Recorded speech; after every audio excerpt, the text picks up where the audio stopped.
So on the left is the before, and this is immediately after we have done the procedure.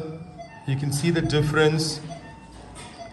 Once his upper lip is coming in a relaxed position, you can see the huge improvement that we've done in his lower third of the face, position of the lip, the chin, augmentation, and 14 millimeters augmentation in the horizontal dimension and 7 in the vertical, besides angle osteoplasty and working on the masseter muscle. Okay, we're going to show you the side view also. So that's how he looks now. And we can show you how he looked before. So that's a huge improvement.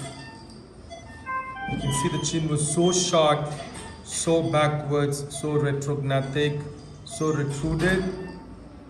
And now it's the more natural form, the more appropriate position. This is not only going to help him aesthetically, as is obvious, also going to help him with his breathing and sleeping.